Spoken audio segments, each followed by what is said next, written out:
All right, we're back. Yeah, go back out. Yes. New feed on page.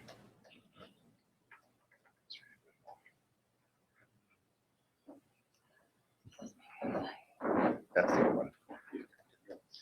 We are back live. We're going to let everybody know from the other page that we are back on our Facebook. It's fun. Technology is great. This kind of stuff happens. This computer's randomly shut down. Go to the page.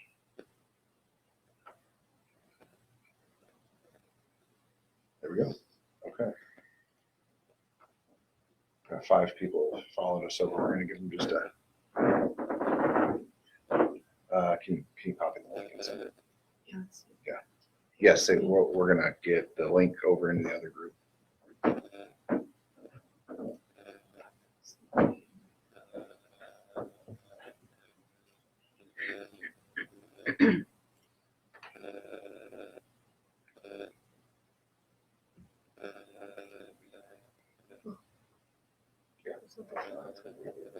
No. That worked? Okay. Go back. There was a question that was posed in the last. There was the define old. There was. That was one of them was what's the definition of elderly? So according to the Oregon Health Authority, as of today, older adults is anyone 60 years old or older and older. All right, so we had a question from Karen on the Facebook feed that said, the most recent from OHA suggests that skilled nursing facilities should limit non-essential visitors. Family visits are very important for many of the residents. How strict should a facility be regarding limited visitations at this time, as we have no confirmed cases? We are monitoring visitors for respiratory systems, so I'm guessing she must be at a facility.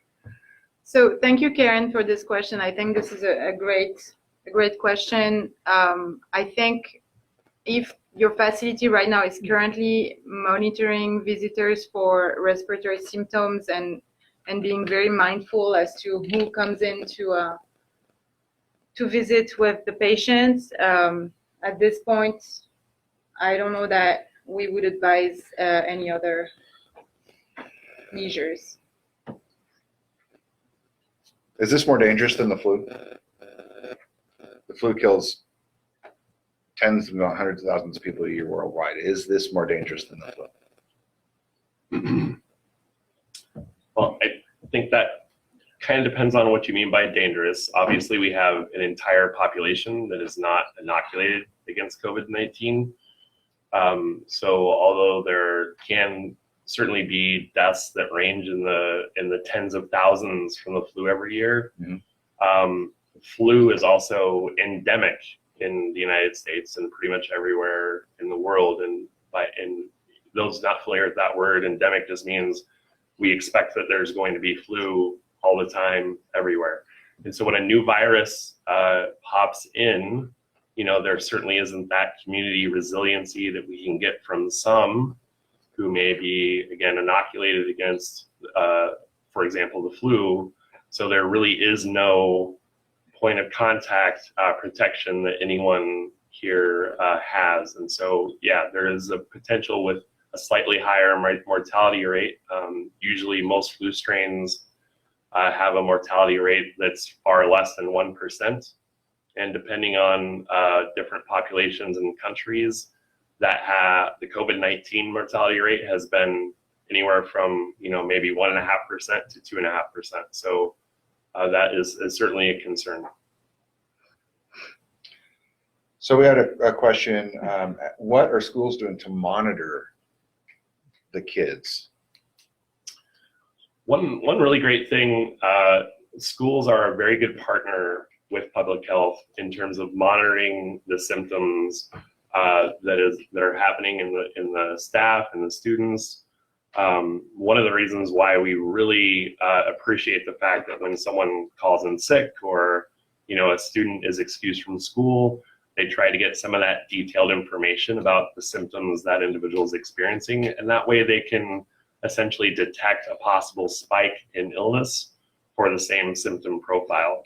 So some of the things that would help us detect a possible concern for COVID-19 in schools are already in place and have been used for years and years. Perfect. Melissa wants to know, do we even have tests in Coos County in case we do get someone that has symptoms that does have underlying health conditions? So we have test kits that would allow us to collect samples from this person, and then those samples would be sent out to either the Oregon State Public Health Lab in Hillsborough or to one of those private labs that we discussed earlier.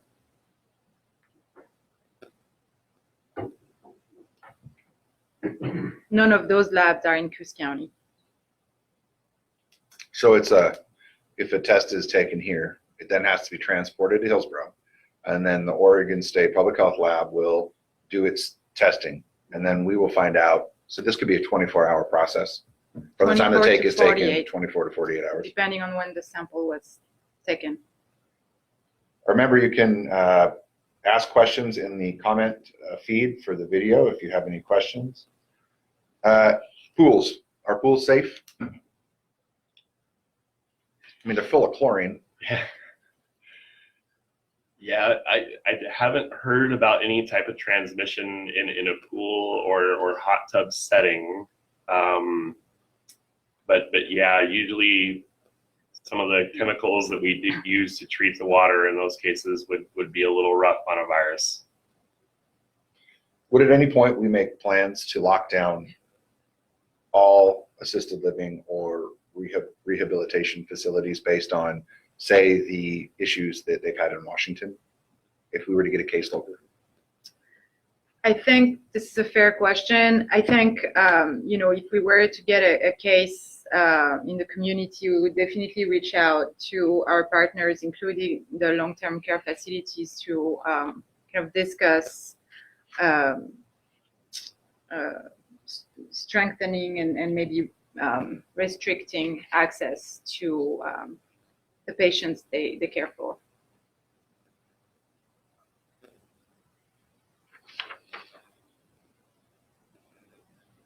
So if I'm sick or I have a family member that's sick, what do I do? What I'm afraid I don't know what it is that I have. If I have anything, what do I do? What does my family do? Well, if you have some of the symptoms that are consistent with COVID-19, please recall that those are symptoms that would match up with a lot of other illnesses. We would certainly encourage that you talk to your primary care provider in terms of, possibly over the phone in an evaluation. We certainly don't want to unnecessarily expose healthcare workers or other ill patients at clinics and hospitals. We definitely recommend that we are not clogging up our community's emergency rooms. So I think as long as you are monitoring your health, and if you feel like, hey, I feel sick enough, I need to be seen, reach out to the available providers that you have to you and get some advice and guidance from them. So that I'm going to piggyback off of something that you said. You said that you shouldn't be clogging up the emergency rooms. Well, when we feel like we're having an emergency, that seems to be the natural progression. People will rush to there instead of maybe calling their PCP or going to ICC.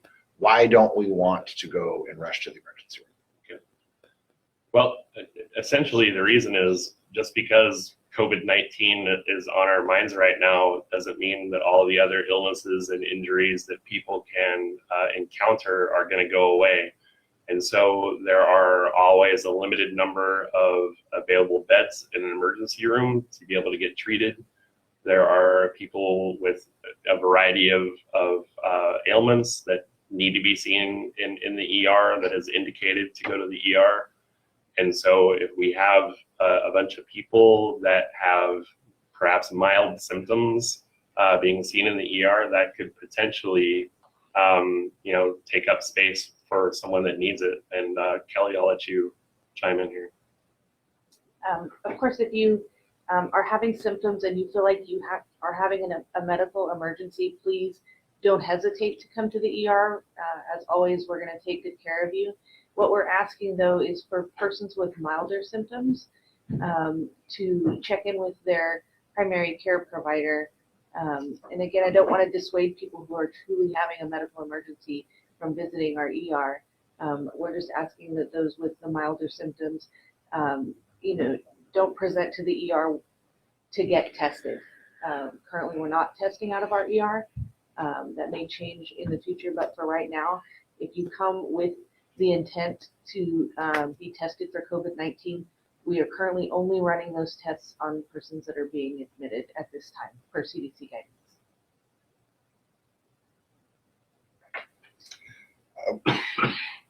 Question from Melissa: if we see this spread through Coos County, will you open up other buildings or put up tents like California is doing for patients? Thank you, Melissa, for this question.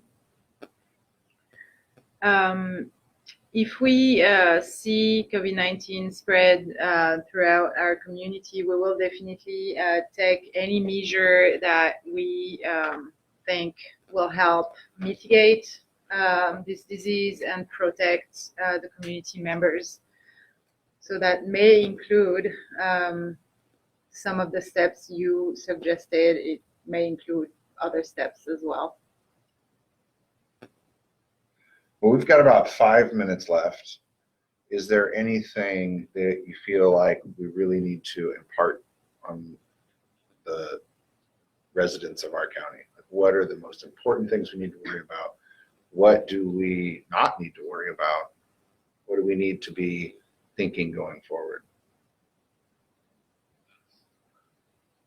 This is Kelly from Bay Area Hospital. I would like to ask if you're coming to the hospital with flu-like symptoms for treatment, whether it's flu or possibly COVID-19, we ask that you put a mask on. As soon as you enter the building, there's masking stations with masks available. And we ask that you put that mask on to protect not only the other patients, but also our healthcare providers.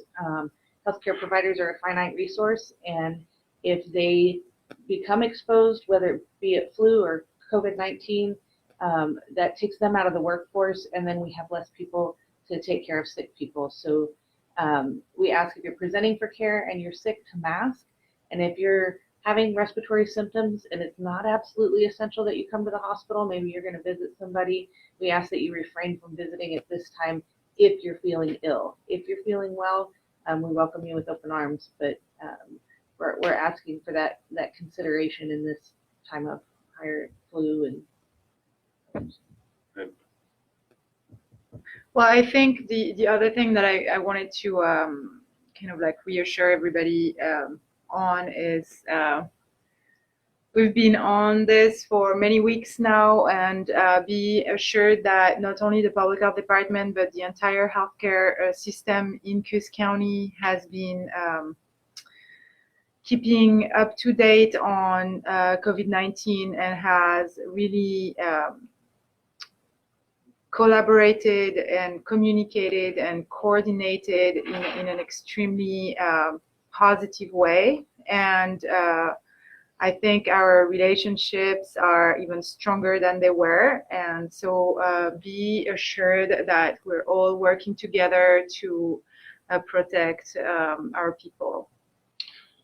I do have one more question before we go. We have a lot of small businesses. We have a lot of businesses in here. And Kelly mentioned if we run out of providers, right? Well, what happens if you have to shut your doors because we've got cases locally? How do we still conduct business at that point? What are recommendations for small business owners, managers, directors to say, we can operate at this level if we do X? Is there any recommendations for that? Any things to consider? So I think, in those times that we're in the sense that we do not have any case in the community, I think it's a good time for anyone to start thinking about possible alternatives in the way they provide for their services or business, really start thinking about continuity of operations or prepare for that possibility. It's better to be prepared and to have a plan ahead of an issue arising that not have a plan and having to handle the issue while you're in the midst of it. So I'll say, we've done a lot of work just at the public health division as an example to be prepared and plan for what could happen in the future so that when things happen, we do not have to scramble and think about options at that time. This is actually a really good question. Are any preventative steps being taken with those who may not or don't have access to healthcare, like the homeless? Yeah, that is a very good question. Thank you, Megan. So as part of our preparedness steps, as I mentioned earlier in the presentation, we have ordered some hand sanitizer. Of course, it's not enough, but unfortunately, everything is on back order now. And we are hoping to also get some ear loop mask. And our wonderful volunteers came over the weekend and started packaging little bags so that we're able to distribute to homeless people. I think at this point, we are also putting some information in those kits, and we'll be working very closely with the Devereux Center and ORCA and other organizations to come up with a plan for distribution of these kits. Okay. Well, that's 6:30. I want to thank you for joining us tonight. If you have any more questions, please submit them to covid19.questions@choos.or.us. You can also visit the COVID-19 webpage on our website at cooshealthandwellness.org. So again, thank you for joining us, and we hope everybody has a great evening. Good night.